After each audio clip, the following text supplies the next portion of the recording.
Hello everyone, welcome back to the channel. For those that don't know me, I'm Andre. I'm your worm of this channel, and I hope you've been having amazing reads. Today we have another book review, and that is of a book I don't have in physical format, just read it as an ebook, and that is The Fall by Ryan Cahill. Before we jump into the review, don't forget, subscribe, like the content, comment away what you thought of this book if you have opinions formed already, and if not, then come and see what this book is about. So today's book review will probably be on the shorter side because The Fall is a novella written by Ryan Cahill, and it's part of the Bound and the Broken series. Yeah, I've read the first book here on the channel. You can check it out. It has this thumbnail, and this novella is actually a prequel, and it's quite short, less than 100 pages, at least as an ebook, so very, very short, and it's actually composed of 3 short stories.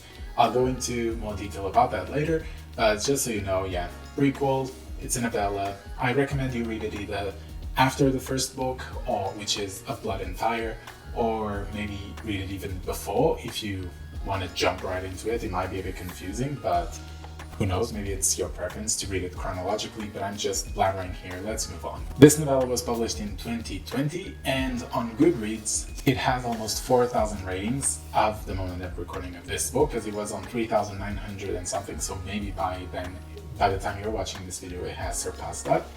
And the score it has is 4.18, which is quite good considering that it's just a novella. Not many people read novellas, not many people like novellas, but still it has a great score. Now, we're gonna go through the synopsis, so you know the drill. If you're new, I'm just gonna have a timestamp around. Jump into that timestamp, so if you don't want to hear anything about the synopsis of this novella, and if you're allergic to spoilers whatsoever, otherwise stick around and let's go. The Order have watched over the continent of Etheria for thousands of years, but there are those who believe the Order has had its day, that it is corrupt, indulgent, and deceitful, that it is ready to fall. The city of Ildian is on fire, dragons fill the skies, traitors fill the streets. And that is it for the synopsis. It's a very, very short synopsis, which, matches with the fact that it's a very short book as well. So now, if you are curious and if you are lazy enough to not go watch the other video, I'm just gonna have here the score of the first book, just so you have a sense of what are the strengths and weaknesses of the first book, even though this is a prequel, so I always judge them a bit differently, taking into account that there's less time, less pages to achieve similar goals. So, and just so you know, Of Blood and Fire, I thought it was a book that had immense potential, and I still think that the whole series has the potential to become one of those epic fantasy series that is almost considered a classic, if not a classic, and that many people will be drawn to read. Of course, there were some things that I didn't enjoy as much in the first book, like the writing style. I felt it was a bit jarring, but those I hope have improved with the next books and with this novella as well.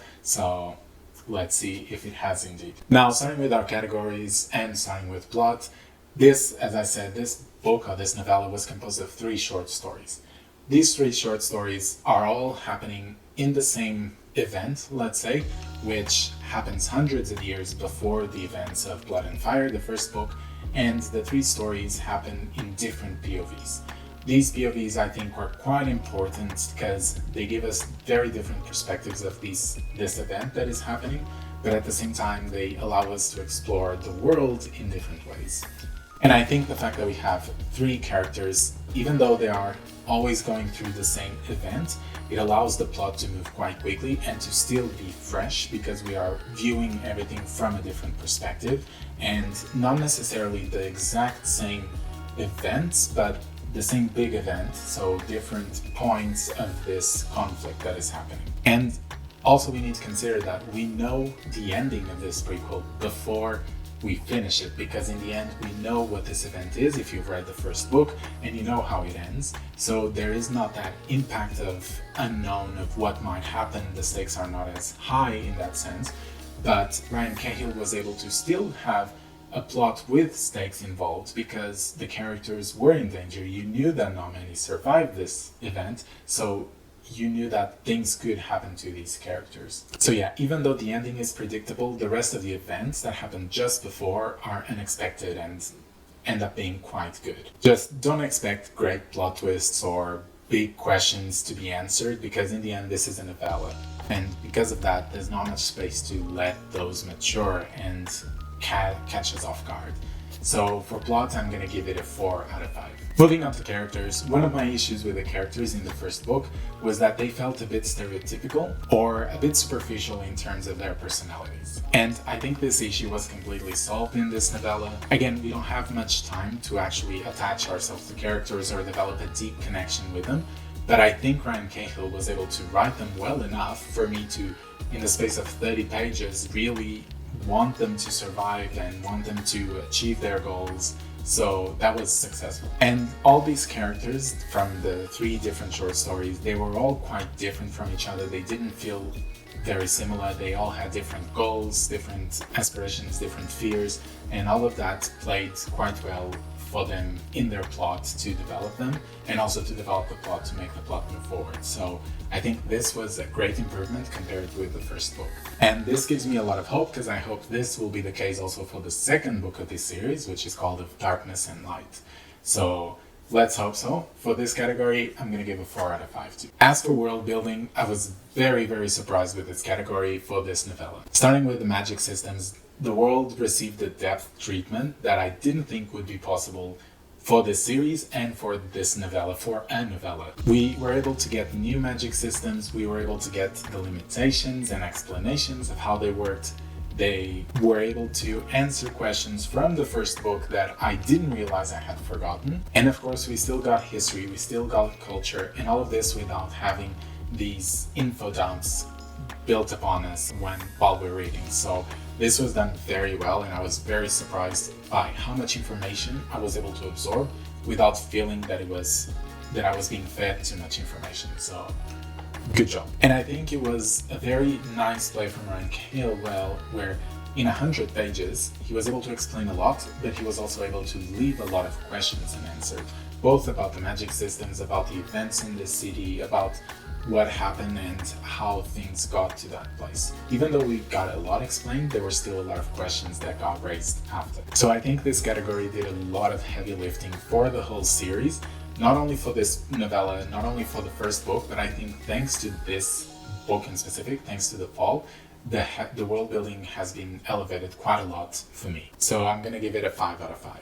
Moving on to writing style, I think this category also got a great improvement. Maybe it's because it's a novella and so everything needs to happen quite fast. The pacing needs to be faster, so there wasn't a problem for me of having meandering parts or things where the plot didn't seem to be moving, but also the prose itself, I didn't feel it was as jarring as in the first book, and I think I was reading it with more pleasure. I mean, with the first book, I remember reading it and every so often I would be completely taken out of the book because of something that the characters had said, and in this novella, it did not happen.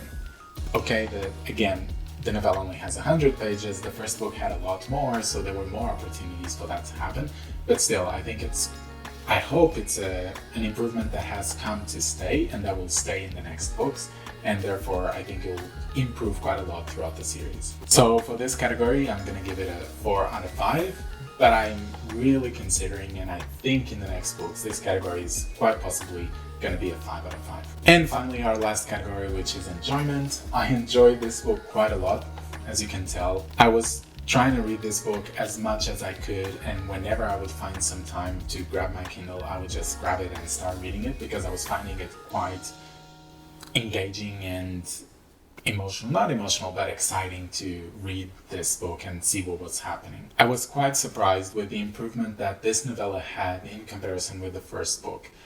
I got pleasantly surprised, and this gets me really excited to read the rest of the series because I now have hope that indeed there was an improvement that I was expecting and the potential is being realized for this series. I mean, I've grabbed already the second book of Darkness and Light and reading it, although I'm reading a lot of other things at the same time, so the review for that book will take some time to arrive, but it will arrive for sure because I want to finish that book. But I'm digressing. For enjoyment, it's going to be a 5 out of 5. And so we reached the end of our categories. Now to tally up the score, as you can see, we have 4 for plot, 4 for characters, and then 5 world building, 4 for writing style, and 5 for enjoyment as well.